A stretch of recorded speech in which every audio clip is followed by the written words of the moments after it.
Apartemen Tulip adalah bangunan tua yang menjulang di pusat kota dengan arsitektur klasik yang kini terlihat usang. Sudah seminggu aku menempati unit 37 di lantai 3 dan selama itu pula aku merasakan keanehan yang tak bisa kujelaskan. Ini bukan apartemen mewah, lebih tepatnya ini adalah tempat yang nyaman bagi pekerja keras sepertiku yang butuh lokasi strategis. Tapi kenyamanan itu seringkali terusik oleh hal-hal aneh. Awalnya hanya suara-suara kecil, ketukan pelan dari dinding yang berbatasan dengan kamar kosong di sebelah. Kadang seperti ada gesekan furnitur di tengah malam. Padahal aku tinggal sendiri. Aku sering mengabaikannya, menganggapnya hanya suara-suara bangunan tua atau tetangga yang pulang larut. Namun, seiring waktu, suara-suara itu makin jelas, makin berani. Suatu malam, aku terbangun karena suara seperti tetesan air. Aku memeriksa kamar mandi, dapur, tapi tak ada yang bocor. Suara itu terus ada, lebih dekat, seolah berasal dari dalam kamarku sendiri. Saat aku menajamkan pendengaran, aku menyadari suara itu bukan tetesan air, melainkan suara tangisan. Tangisan lirih, terseduh-seduh, seolah seseorang sedang menangis di bawah tempat tidurku. Jantungku berdebar kencang. Aku mencoba meyakinkan diri bahwa aku hanya berhalusinasi, mungkin kelelahan. Aku menutupi kepalaku dengan bantal dan berusaha tidur lagi. Pagi harinya, aku merasa lemas dan tidak fokus. Malam itu, aku pulang lebih cepat dari kantor, ingin beristirahat. Saat aku membuka pintu unit 37, ada bau aneh. Bau bunga layu bercampur dengan sesuatu yang amis seperti darah. Aku langsung mencari sumber bau itu. Tak ada bunga di apartemenku dan aku yakin tak ada yang bocor atau busuk. Aku menyalakan semua lampu, memeriksa setiap sudut. Baunya sangat kuat di area dekat lemari pakaian. Aku mengabaikannya, menganggap itu hanya sisa bau dari sampah di lorong atau entah apa. Keanehan tak berhenti di situ. Barang-barang kecil sering berpindah tempat. Kunciku yang selalu kugantung di dekat pintu, kadang kutemukan di meja dapur. Buku yang kubaca semalam yang kuletakkan di nakas bisa berpindah ke lantai di pagi hari. Awalnya aku berpikir aku pelupa, tapi ini terjadi terlalu sering. Aku mulai merasa ada yang memperhatikan. Puncak dari semua ini terjadi 2 malam yang lalu. Aku sedang mengerjakan laporanku di laptop sampai larut malam. Lampu meja menyala terang dan aku memakai headphone untuk fokus. Tiba-tiba aku merasa hembusan napas dingin di leherku. Aku merinding. Aku melepas headphone dan menoleh cepat. Tak ada siapa-siapa. Jendela tertutup rapat dan AC tidak menyala. Saat aku kembali menghadap laptop, aku melihatnya. Di pantulan layar laptop, di belakang punggungku, ada sesosok bayangan yang berdiri. Bayangan itu tinggi, kurus, dengan rambut panjang terurai menutupi wajahnya. Aku bisa merasakan tatapannya menusuk, keringat dingin membanjiri tubuhku. Aku tak berani bergerak. Sesosok itu tidak mengeluarkan suara, hanya berdiri di sana mengawasiku. Aku mencoba berteriak, tapi suaraku tercekat. Aku merasakan hawa dingin yang menusuk tulang, seolah suhu ruangan tiba-tiba anjlok. Seketika, monitor laptopku berkedip lalu mati total. ruangan menjadi gelap. Aku tak bisa melihat apa-apa. Dengan panik, aku meraba-raba meja untuk mencari ponselku. Tanganku bergemetar. Saat aku menemukan ponsel dan menyalakan senter, aku langsung menyorotkan cahayanya ke arah tempat bayangan itu berdiri. Kosong, tak ada apa-apa. Jantungku berdebar kencang, nyaris melompat dari dadaku. Aku menghidupkan semua lampu di apartemen, bahkan lampu kamar mandi dan dapur. Aku tak bisa tidur malam itu. Aku duduk di sofa, memeluk lututku, menatap setiap sudut ruangan, berharap tak ada lagi penampakan. Pagi harinya, dengan mata panda dan tubuh yang lemas, aku memutuskan untuk mencari tahu. Aku pergi ke kantor pengelola apartemen. Aku bertanya tentang riwayat unit 37. Pegawai yang melayaniku, seorang wanita paruh baya bernama Ibu Lia, awalnya terlihat enggan. Setelah sedikit desakan, dia akhirnya bercerita. Unit 37, katanya pelan. Itu memang sering kosong, bukan karena apa-apa. Hanya penyewa sebelumnya tidak pernah betah lama. Aku mendesaknya lagi. Tapi kenapa, Bu? Ada apa sebenarnya dengan kamar itu? Ibu Lia menghela napas. Dulu, sekitar 10 tahun yang lalu, ada seorang wanita muda yang tinggal di sana. Namanya Rina. Dia sangat pendiam, sering sendirian. Lalu suatu hari, dia ditemukan meninggal di dalam apartemennya. Polisi bilang bunuh diri. Jantungku berdebar lebih kencang. Bunuh diri? Kenapa? Tidak ada yang tahu pasti. Dia ditemukan tergantung di lemari pakaiannya, kata Ibu Lia menunjuk ke arah tangannya yang terangkat. Di kamar itu, di unit 37. Sejak saat itu, sering ada laporan aneh dari penyewa. Suara-suara, barang pindah, dan beberapa bilang pernah melihat sesuatu. Mendengar itu, semua potongan teka-teki itu bersatu. Bau amis, tangisan, bayangan di belakangku, barang-barang yang berpindah. Itu semua bukan hayalanku. Rina, gadis itu, masih di sana, di kamar 37. Aku berterima kasih pada Ibu Lia dan kembali ke apartemenku dengan langkah gontai. Sekarang aku tahu, aku tidak sendirian di sana. Rina ada bersamaku. Aku tidak tahu harus berbuat apa, melarikan diri, tapi kemana?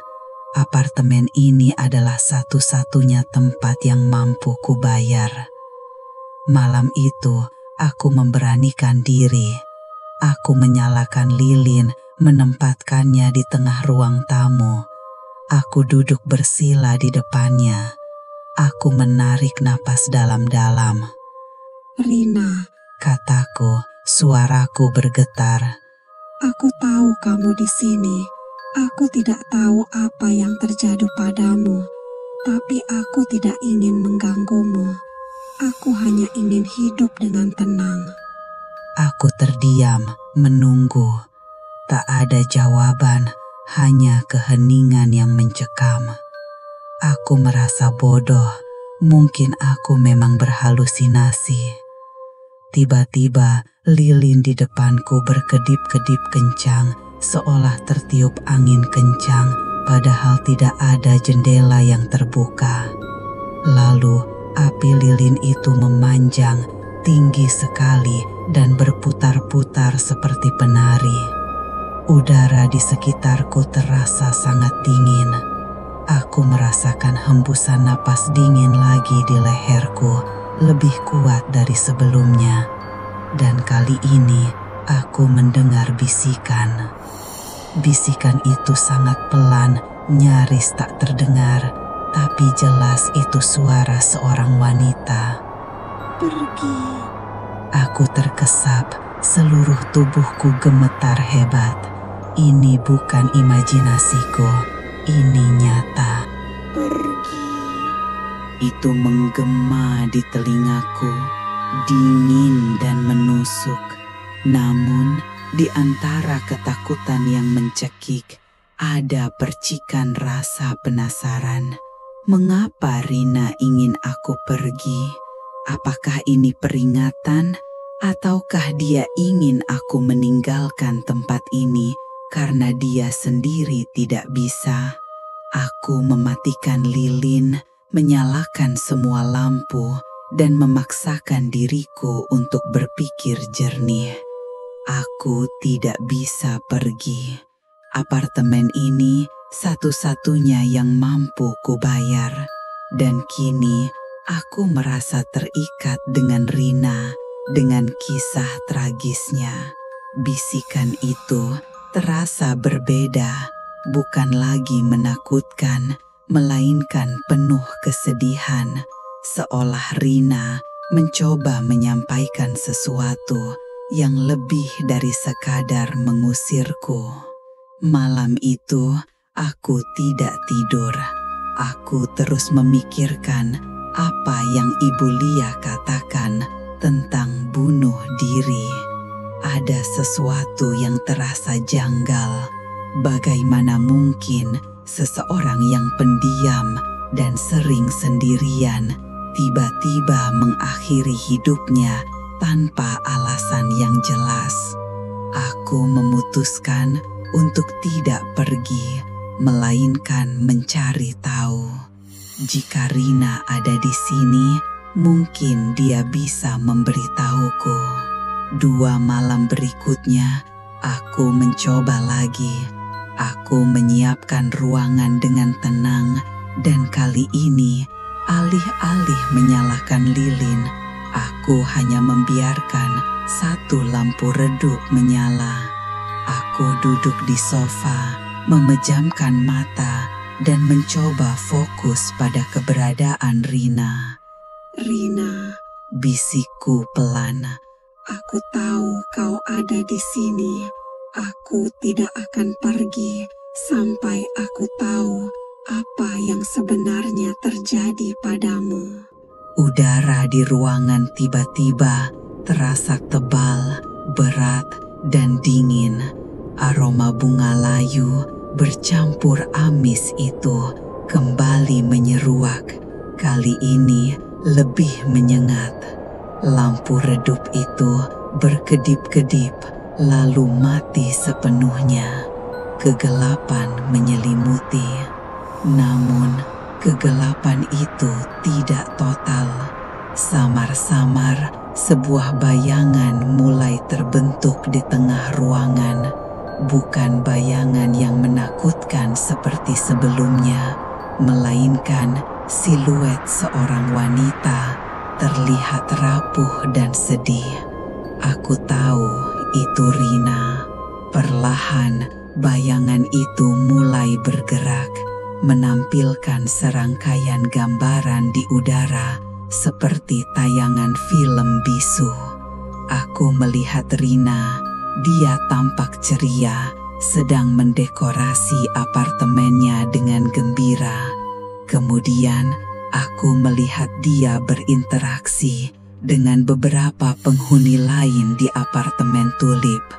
Awalnya, mereka tampak ramah, namun sorot mata mereka perlahan berubah menjadi sinis dan iri. Aku melihat mereka mengintip, membicarakan Rina di belakang punggungnya. Kemudian, adegan itu berubah menjadi lebih mengerikan. Aku melihat Rina sedang duduk di meja kerjanya, tersenyum bangga melihat layar laptopnya. Dia tampaknya baru saja meraih sebuah pencapaian besar. Namun, tak lama setelah itu, aku melihat beberapa penghuni apartemen yang sama yang sebelumnya menunjukkan kecemburuan. menyelinap masuk ke unit 37. Mereka membekap Rina, menyeretnya ke lemari pakaian. Aku melihat wajah-wajah penuh kebencian, bisikan-bisikan tuduhan tentang pemuja setan dan aliran sesat yang dilemparkan kepadanya. Namun, di balik semua itu, aku bisa merasakan motif sebenarnya, iri hati terhadap kesuksesan Rina. Adegan terakhir yang kulihat sangat jelas. Rina meronta, mencoba melawan, tetapi mereka terlalu banyak. Mereka menggantungnya di lemari pakaian, lalu mengatur seolah-olah dia bunuh diri. Saat adegan itu memudar, aku melihat arwah Rina menangis dalam kesedihan dan kemarahan, terperangkap di apartemen itu. Lampu kembali menyala dan bayangan itu menghilang. Aku terengah-engah, tubuhku gemetar hebat, bukan karena takut, tetapi karena amarah yang meluap. Mereka membunuh Rina dan mereka menyembunyikan kejahatan itu dengan kebohongan keji. Dengan penglihatan dari Rina, aku kini tahu apa yang harus kulakukan. Aku tidak bisa membiarkan ini. Rina berhak mendapatkan keadilan. Para pembunuhnya yang selama ini hidup nyaman di apartemen ini harus mendapatkan balasan. Aku mulai mengumpulkan setiap petunjuk. Aku menelusuri arsip berita lama, mencari laporan tentang kematian Rina. Aku mengunjungi toko-toko kelontong di sekitar apartemen, menanyakan apakah ada CCTV atau saksi yang mungkin melihat sesuatu pada hari kematian Rina. Aku bahkan memberanikan diri berbicara dengan beberapa penghuni lama apartemen Tulip, mencoba memancing informasi, mengamati reaksi mereka ketika nama Rina disebut. Ada satu penghuni lama yang tampak sangat gelisah setiap kali aku menyebut nama Rina, seorang pria paruh baya bernama Pak Jaya yang tinggal di lantai 2. Rina telah menunjukkan kepadaku bahwa Pak Jaya adalah salah satu dari mereka yang terlibat.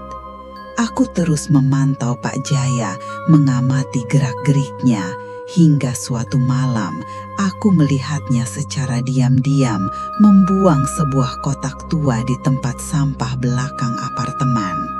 Rasa penasaranku mendorongku untuk menggeledah kotak itu. Di dalamnya, aku menemukan beberapa barang pribadi Rina yang hilang, termasuk sebuah buku harian kecil yang tersembunyi di bagian bawah kotak. Dalam buku harian itu, Rina menulis tentang ancaman yang dia terima dari beberapa penghuni, kecemburuan mereka terhadap kenaikan pangkatnya di kantor, dan ketakutannya bahwa mereka akan melakukan sesuatu yang buruk padanya. Itu adalah bukti kunci yang aku butuhkan. Seminggu kemudian, dengan buku harian Rina dan semua informasi yang berhasil kukumpulkan, aku pergi ke kantor polisi. Aku menceritakan semua yang kualami, dari penampakan Rina hingga penglihatan yang dia berikan dan bukti nyata yang kutemukan. Awalnya mereka skeptis, tetapi ketika aku menyajikan buku harian Rina dan fakta-fakta kuat lainnya, termasuk nama-nama penghuni yang terlibat, mereka mulai melakukan penyelidikan mendalam. Hasilnya tak terbantahkan. Dengan bukti dari buku harian dan kesaksian beberapa saksi yang akhirnya berani berbicara, para pembunuh Rina, termasuk Pak Jaya dan beberapa penghuni lainnya, berhasil ditangkap. Mereka akhirnya mengakui kejahatan keji mereka yang didorong oleh rasa iri dan ketakutan akan kesuksesan Rina. Setelah semua pelaku ditangkap, aku kembali ke apartemen Tulip. Kali ini, saat aku membuka pintu unit 37, Tidak ada lagi bau amis atau bunga layu. Udara terasa ringan dan damai. Aku berjalan ke lemari pakaian tempat Rina dulu ditemukan. Tidak ada lagi hawa dingin atau bayangan menakutkan. Aku tahu Rina kini telah tenang. Dia telah mendapatkan keadilan yang dia cari. Apartemen Turip kini terasa berbeda, bukan lagi tempat teror, melainkan tempat di mana sebuah kebenaran akhirnya terbungkam. Dan aku yang semula hanya seorang penyewa telah menjadi perantara bagi suara yang selama ini terbungkam. Setelah para pembunuh Rina berhasil ditangkap dan meringkuk di balik jeruji besi, kegelapan yang selama ini mereka tebarkan mulai berbalik menghantam mereka. Arwah Rina yang telah mendapatkan keadilan di dunia nyata kini menuntut pembalasan yang lebih dalam, pembalasan yang hanya bisa diberikan oleh alam gaib. Pak Jaya yang paling pertama diciduk berkat bukti buku harian Rina adalah yang pertama merasakan kengerian sesungguhnya. Sejak hari pertama di sel, tidur adalah kemewahan yang tak lagi ia dapatkan. Setiap malam, tepat pukul 3 dini hari, suhu di dalam selnya anjlok drastis. Embusan nafas dingin menusuk hingga ke tulang. Ia akan terbangun, tubuhnya kaku oleh ketakutan dan melihatnya. Sesosok bayangan ramping dengan rambut panjang terurai yang menutupi wajah akan berdiri di sudut selnya. Bayangan itu tidak bergerak, hanya menatapnya dengan tatapan hampa yang ia rasakan menusuk sampai ke ulu hati. Aroma bunga layu yang amis, bau khas kematian Rina memenuhi hidungnya hingga ia mual. Pada awalnya, Pak Jaya berteriak, memukul-mukul jeruji, meminta pertolongan. Namun, para penjaga hanya menganggapnya gila, memberinya obat penenang yang tak pernah mempan. Suatu malam, teror itu meningkat. Saat Pak Jaya terbangun, bayangan itu tidak lagi di sudut. Ia sudah berdiri tepat di samping ranjangnya. Sebuah tangan kurus, pucat pasi, dengan kuku yang panjang dan hitam, merayap perlahan ke lehernya. Pak Jaya mencoba berteriak, namun suaranya tercekat. Ia merasakan nafas dingin di wajahnya dan sebuah bisikan lirih seolah-olah berdesir di dalam kepalanya. Kau mengambil nyawaku. Tangan itu tidak mencekik, namun jari-jarinya menekan titik-titik vital di lehernya. Pak Jaya mulai mengap-ngap, matanya melotot, paru-parunya seperti terbakar. Tubuhnya kejang-kejang di ranjang.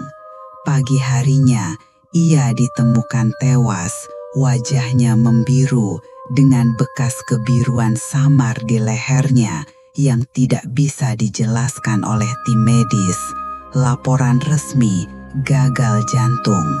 Namun, para penjaga yang sering mendengar teriakannya tahu itu bukan kematian alami. Ibu Sinta yang terkenal dengan lidahnya yang tajam dan fitnahnya tentang Rina mengalami penyiksaan psikologis yang jauh lebih mengerikan. Sejak ditahan, ia menjadi sangat terobsesi dengan cermin kecil di selnya.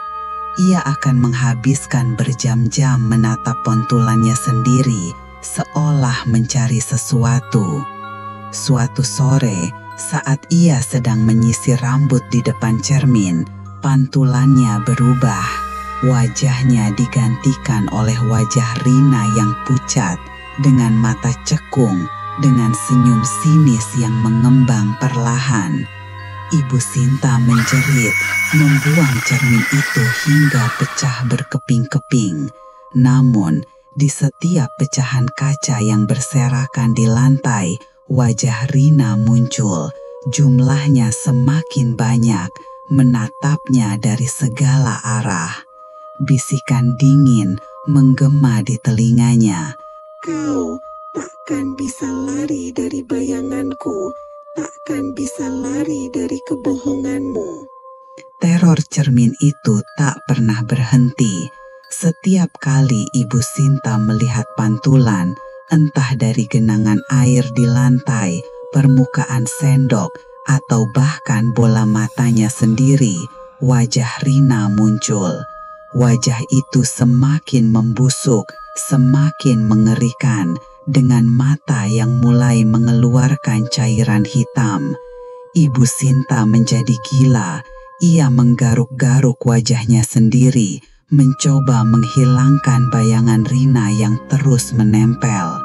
Ia bahkan mencoba mencungkil matanya sendiri agar tidak melihat lagi. Beberapa hari kemudian, Ibu Sinta ditemukan tak bernyawa di selnya. Wajahnya penuh cakaran dan luka, matanya terbuka lebar dengan ekspresi ketakutan yang mendalam. Di dinding sel, dengan darah yang mengering, terdapat tulisan "Pembohong" yang ditulis berulang kali. Tidak ada bukti fisik yang menunjukkan siapa yang menulis itu, tapi para penjaga merasakan aura dingin yang menusuk. Anton, sang dalang yang merencanakan pembunuhan Rina, adalah yang paling keras kepala dan tak percaya pada hal-hal gaib. Ia bahkan tertawa mengejek saat mendengar kisah Pak Jaya dan Ibu Sinta. Namun, ia adalah yang paling tragis. Setelah kematian Ibu Sinta, Anton mulai merasa ada yang aneh di selnya. Bau bunga layu itu muncul dan menghilang secara acak. Ia sering merasa ada sentuhan dingin di punggungnya, meskipun tidak ada siapa-siapa. Suatu malam, ia sedang tidur saat merasakan beban berat menindih dadanya. Ia terbangun dengan nafas terengah-engah, matanya terbelalak. Di atas dadanya, sebuah bayangan hitam pekat berbentuk tangan manusia mencengkeram erat.